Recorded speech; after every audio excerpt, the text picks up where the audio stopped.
Selamat pagi semuanya, pada kesempatan kali ini kami akan mempresentasikan hasil dari diskusi kami. Sebelum masuk dalam materi, kami akan memperkenalkan diri terlebih dahulu. Perkenalkan, nama saya Clarissa Deborah Purwono dengan NIM 21610014. Perkenalkan, nama saya Benny Kurniawan, NIM 216100017.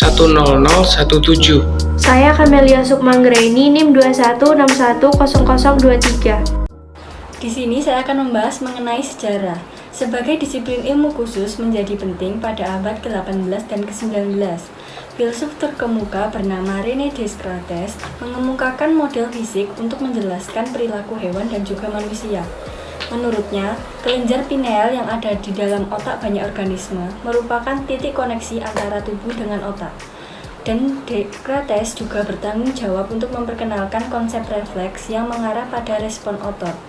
Meskipun hal itu telah dibantah oleh para peneliti dengan argumen bahwa sumsum tulang belakang bertanggung jawab atas respon otot. Di sini ada dua peneliti. Peneliti pertama bernama William James dalam karyanya yang berjudul The Principles of Psychology pada tahun 1890.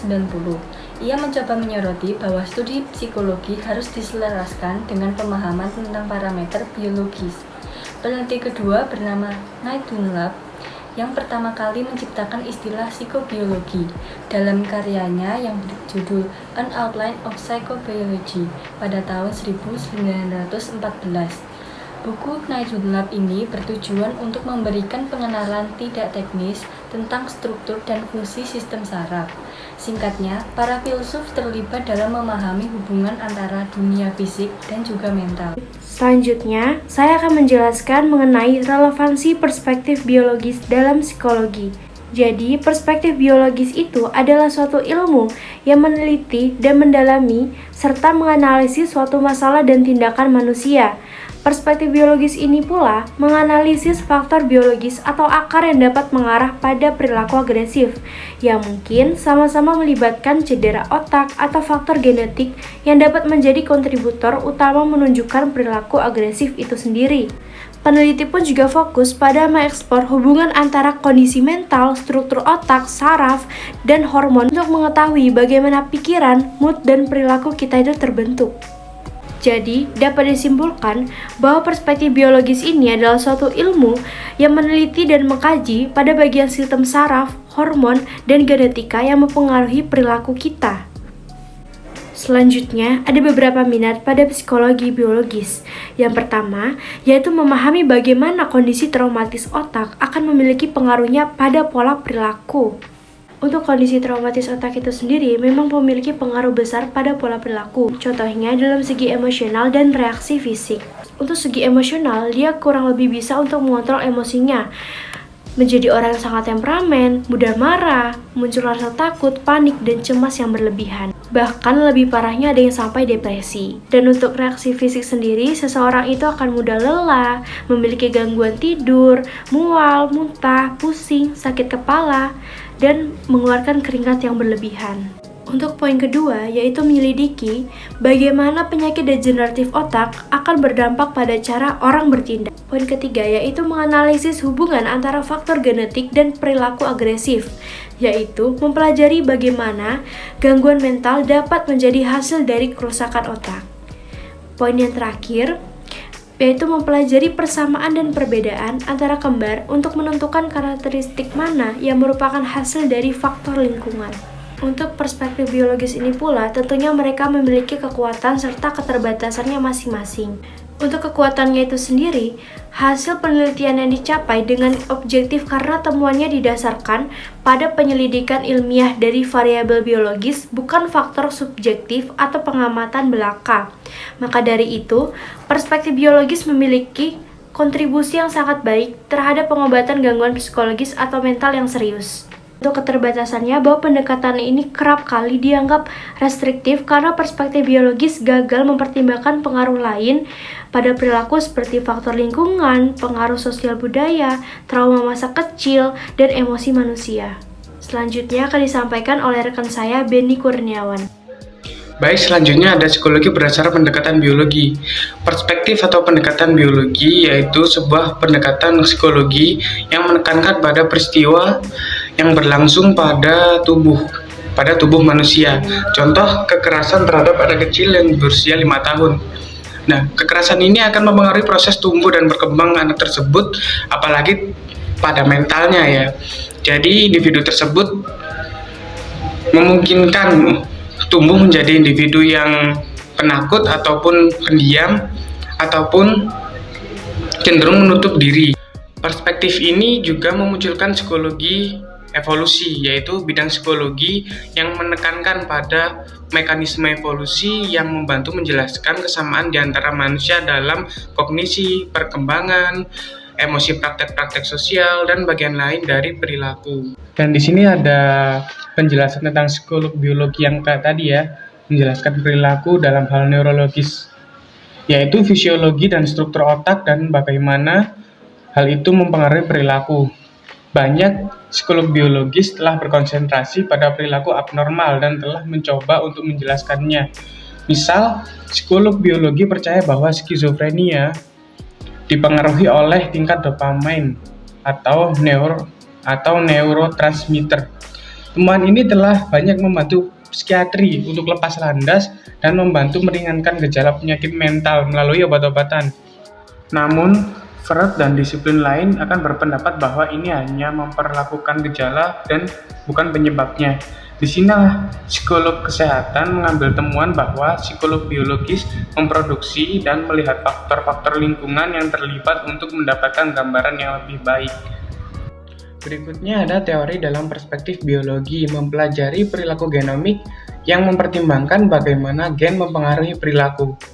Sekarang, genom manusia dipetakan. Mungkin suatu hari nanti kita akan memahami lebih tepatnya bagaimana perilaku dipengaruhi oleh DNA. Faktor biologis seperti kromosom, hormon, dan otak semua memiliki pengaruh yang signifikan terhadap perilaku manusia untuk jenis kelamin. Dalam pendekatan biologis menjelaskan bahwa setiap perilaku seorang mendapatkan pengaruh biologis, seperti halnya pengaruh hormonal dalam tubuh dan sistem saraf dipandang memiliki pengaruh signifikan terhadap perilaku seseorang, di mana dalam ilmu psikologi itu adalah ilmu yang mempelajari tentang perilaku-perilaku manusia. Sigmund Freud lahir pada tahun 1856 dan wafat pada tahun 1939. Teori yang dikembangkan dalam menangani pasien, Freud menemukan ragam dimensi dan prinsip-prinsip mengenai manusia yang kemudian menyusun teori psikologi yang sangat mendasar, majemuk, dan luas implikasinya di lingkungan ilmu sosial, humaniora, filsafat, dan agama. Menurut Sigmund Freud, dalam diri manusia terdapat 3 tingkatan kesadaran, yaitu alam sadar, alam tidak sadar, dan juga alam prasadar. Yang pertama, alam sadar. Alam kesadaran manusia digambarkan Freud sebagai sebuah gunung es di mana puncaknya yang kecil muncul ke permukaan yang dianggap sebagai alam sadar manusia. Yang kedua, alam tidak sadar. Alam tidak sadar tidak muncul ke permukaan, dan alam tidak sadar ini sangat berpengaruh dalam kehidupan manusia. Yang ketiga, alam prasadar. Alam prasadar dengan metode asosiasi bebas, hipnotis, analisis mimpi, salah ucap, dan teks proyeksi, hal-hal yang terdapat dalam alam prasadar dapat muncul ke alam sadar. Berikut ini adalah ciri-ciri utama dari teori organismik yang menyangkut psikologi tentang pribadi. Yang pertama, teori organismik yang menekankan pada kesatuan, integrasi, konsistensi, dan koherasi pada kepribadian yang normal. Yang kedua, ada teori organismik yang bertolak dari organisme sebagai sistem yang terorganisasi, baru kemudian dilanjutkan dengan analisis mengenai bagian yang membentuk keseluruhan itu. Yang ketiga, ada teori organismik yang berasumsi bahwa individu dimotivasikan hanya oleh satu dorongan utama, bukan oleh banyak dorongan, atau yang disebut aktualisasi diri. Yang keempat, meskipun teori organismik tidak memandang individu sebagai sistem tertutup, namun teori tersebut cenderung meminimasikan pentingnya dan sifat menentukannya pengaruh lingkungan eksternal terhadap perkembangan normal. Sebaliknya, menekankan potensi-potensi yang inheren pada organisme untuk tumbuh. Yang kelima, teori organismik seringkali menggunakan prinsip-prinsip psikologi Gestalt, tetapi menilai bahwa keasyikan para ahli Gestalt pada fungsi-fungsi khusus organisme seperti persepsi dan belajar memberi dasar yang terlalu sempit untuk memahami seluruh organisasi. Yang keenam, teori organismik berpendapat bahwa lebih banyak pelajaran akan diperoleh banyak dengan menyelidiki seorang pribadi secara komprehensif daripada menyelidiki secara ekstensif fungsi psikologis khusus tertentu yang diabstraksikan dari banyak individu. Ya, sebelum lebih lanjut, di sini ada beberapa nama tokoh-tokoh dari kalangan dokter yang mempelopori konsep organismik. Salah satunya ada Douglas Jackson, lalu ada neurolog termasyhur asal Inggris tahun 1931, dan Claude Bernard, fisiolog asal Prancis tahun 1866. Jan Smuts diakui sebagai pelopor pendukung teori organismik dari segi filsafat, dan dalam bukunya yaitu Holism dan Evolution pada tahun 1926. Beliau mengucapkan kata holism dari kata Yunani holos yang berarti lengkap, utuh, dan seluruhnya. Tokoh terkemuka dari teori organismik adalah Kurt Goldstein. Goldstein mengungkapkan bahwa setiap simptom tertentu yang diperlihatkan oleh pasien tidak dapat dipahami semata-mata sebagai akibat dari luka atau penyakit pada organ tertentu saja, tetapi harus dilihat sebagai manifestasi si organisme secara keseluruhan. Organisme selalu bertingkah laku sebagai satu keseluruhan, bukan rangkaian dari dua rangkaian yang terpisah. Antara jiwa sama badan adalah satu kesatuan yang utuh, tidak dapat berdiri sendiri-sendiri. Psikologi mempelajari organisme dari salah satu perspektif dan fisiologi dari perspektif yang lain. Baik, selanjutnya yaitu struktur organisme. Kurt Goldstein mengemukakan bahwa ada 3 macam tingkah laku yang berbeda. Yang pertama yaitu perbuatan, yakni aktivitas-aktivitas yang dilakukan dengan sengaja dan sadar. Yang kedua, sikap. Sikap itu mencakup perasaan, suasana hati, dan pengalaman batin lainnya. Yang ketiga, proses, yakni fungsi jasmaniah yang hanya dapat dialami secara tidak langsung. Dan juga ada tingkah laku konkret dan tingkah laku abstrak. Tingkah laku konkret berupa reaksi terhadap stimulus secara otomatis atau langsung, sedangkan abstrak berupa aksi terhadap stimulus oleh organisme. Perbedaan antara reaksi langsung terhadap stimulus dan reaksi terhadap stimulus tersebut setelah dipikir-pikir dulu. Jadi kalau misalnya konkret itu otomatis kayak refleks gitu, sedangkan kalau abstrak itu masih kita pikir terlebih dahulu, seperti itu.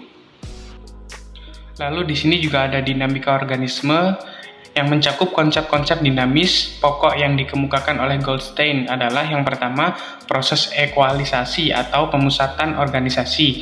Yang kedua adalah aktualisasi diri atau realisasi diri, dan yang ketiga penyesuaian dengan lingkungan. Lalu ada perkembangan organisme. Goldstein menyatakan bahwa apabila anak dihadapkan pada situasi-situasi yang dapat dikuasainya, maka ia akan berkembang secara normal lewat pematangan dan latihan. Dan apabila masalah-masalah itu timbul, maka ia akan membentuk pola-pola baru untuk menanggulangi masalah-masalah tersebut.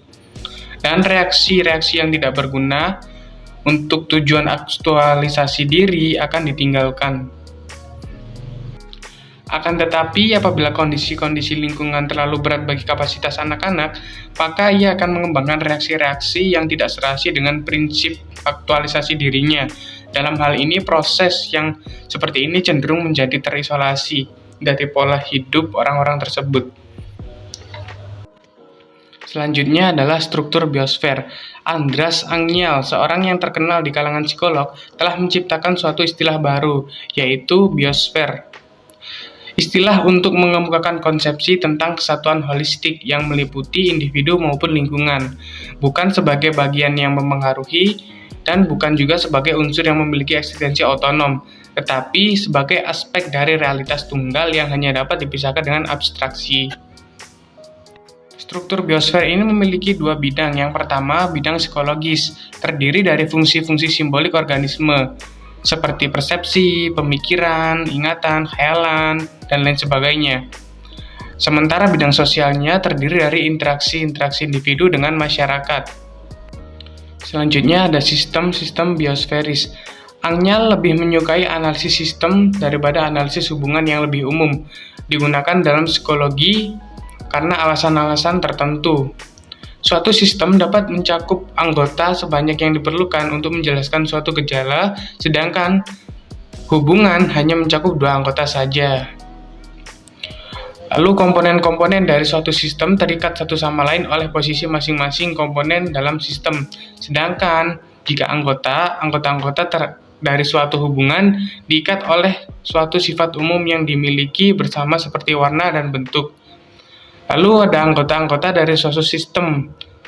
Tidak perlu memiliki koneksi langsung satu sama lain, namun kedua anggota dari suatu hubungan harus berkoneksi langsung satu sama lain. Jadi kami mengambil kesimpulan bahwa perspektif biologis adalah suatu perspektif psikologi yang dimana fokus kepada berbagai peristiwa yang berlangsung dalam tubuh manusia yang mempengaruhi perilaku, perasaan, dan pemikiran seseorang. Sekian, terima kasih dari kelompok kami. Bila ada salah kata, mohon dimaklumi dan dimaafkan. Wassalamualaikum warahmatullahi wabarakatuh.